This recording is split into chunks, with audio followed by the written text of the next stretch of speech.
If you are thinking about building a new home here in Georgia, this video is going to give you a little bit of clarity on what you can expect in terms of the 6 stages of going out, getting the land all the way to building and completing your new home. So we understand this process can seem a little confusing to some people. So our goal is going to be to provide a clear roadmap on the phases that are going to go through when you're building your new home. We're going to jump right in with number 1, which is going out, getting your financing for your land. So the first step whenever you want to build a home, whether you're going the custom route, you're buying a spec home, or you're wanting to do a pre-sale semi-custom home, is going to be procuring your land. And this process is going to look different for all 3 of these. So if you're wanting to go out and you're wanting to secure a lot in a semi-custom neighborhood, you don't have any upfront commitment.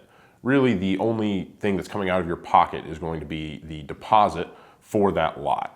It's going to be a little bit different than if you're wanting to buy a tract of land in order to build a custom home, where you're going to need to come out of pocket to actually purchase that land. When you're buying a semi-custom home, that land has already been purchased and developed by the builder that you're working with. So those are the 2 distinctions as it relates to your land. How does that tie in with your financing? Well, obviously, most people don't want to come out of pocket $100,000, $200,000 for a lot for a custom home. So how does this work? You would typically go to a bank, you would get a loan that is typically going to be interest only until that home is completed. This will give you the funds to both purchase the land as well as fund the various draws as you go through the construction process so that the builder gets paid. Contrast this with a semi-custom home. When you are going through and you're building that home, the only thing that you're going to be coming out of pocket, as I said before, is going to be some sort of base deposit on that home. Here at SR, we do a 10% deposit. We do 20% typically for option deposits.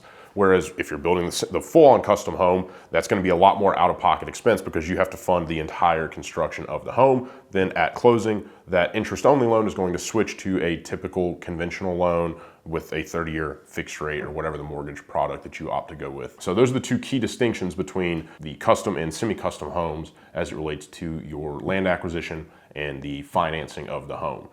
So now that you've made it through phase 1 of the building process of securing your land and your financing, let's jump into phase 2 of the design and permit stage. So once you find out exactly what piece of land you're going to be building your home on, whether that's a lot in a subdivision with a designated builder or that's a one-off lot and you're going to build your own custom home, you can now work on your home plans. So you can either pick from a curated set of plans from a builder, or you can go off and find your own architect and design your own home plans for your own lot. So once you get that figured out and you get the size of your home based on your lot, you can then go on to the permits phase. If you're with a builder, the builder will handle this for you. If you're building a one-off custom home, you will have to handle this yourself. So once you get your plans drawn up and you get your elevations figured out, the county will then let you know what kind of materials you're going to have to use on the front of that home based on their municipality. So you may need to use more brick or more masonry. Whatever exterior material you would like to use on your home, the county will kind of guide you through that process. Once you have that figured out, you can then apply for your building permit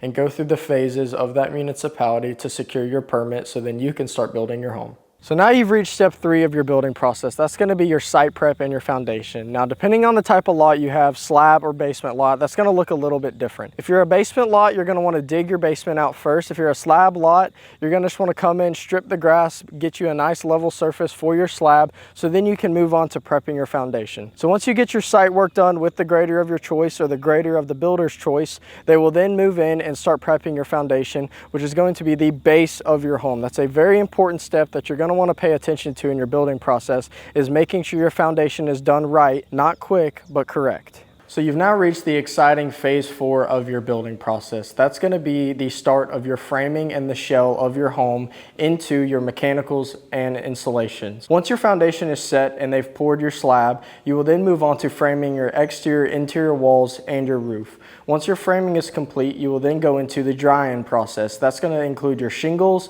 your windows and your exterior doors and your house wrap to then dry in your home so you can start your rough mechanicals. So your rough mechanicals are going to include your electrical, your gas, your plumbing, your HVAC, and your low voltage. Once all your rough mechanicals are done and installed, you can then go through your rough mechanical and framing inspections. Once you pass your framing and rough mechanical inspections, you can then jump into your insulation and getting approved for insulation inspection, so then you can move on to sheetrock and jump into the next phase of your home build. So now that you've completed phase 4 and you have gotten your roof on, your house dried in, passed your rough mechanicals, and have gotten your sheetrock hung, Let's jump into step 5, where you will now start your interior finishes and going through your final phases of inspections. So when you start your interior finishes, that's going to include all your woodwork, your trim, your hardwoods, your finishes like your cabinets, countertops, plumbing fixtures, everything that really makes your house your home. If your builder lets you pick those interior finishes, make sure you're keeping that in mind when you're going through that selection process, that this is going to be your home once you close on it and you want to enjoy living there. So take that into account and make a mindful decision when picking out the interior finishes of your home. Once your home shell is complete, your builder is then going to go through his phases of final inspections. What that's going to include is getting your certificate of occupancy, which allows you to move into that home after you hit the closing table.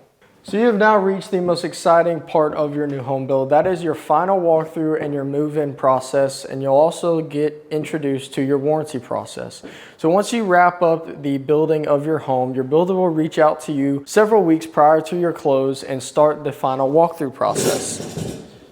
So what that's going to do is that's going to incentivize you to schedule with your builder a time to come out to your home and do your final walkthrough and give your last inputs on that home so they can get those corrected for you so it is completely ready once you move in. During this process, you'll want to make sure you pay attention to the little details. Make sure the builder has built your home up to your standards as well as the builder's standards. You'll also be introduced to your warranty procedures. During that time, you need to make sure you're paying attention to the builder's warranty procedures. That way, once you move in, if you have any issues down the road, you know how to handle those. Once you finish this process, you'll then go to the closing table, get the keys to your new home, and move in. Congratulations on wrapping up the building of your new home. So now that you've finished building your new home and you have collected your keys and moved in, don't feel like the process is over yet. In a new construction home, you're going to have your 1-year warranty on all your functionality items, and we're still going to be here to support you within that first year. And then after your first year, you will then move on to your 2-10 warranty that you will have on the structural integrity of your home for the next 10 years. So don't feel like you're left alone once you close on your home. And if this is a video that you found valuable or you would like more videos just like this, make sure to hit the subscribe button. We're going to continue putting out more videos just like this so that you can be the most educated home buyer possible as it relates to building a new home here in the state of Georgia. And if there's anything else you guys want to see, let us know below so we can make sure you guys have a clear understanding when it comes to building your new construction home here in the state of Georgia.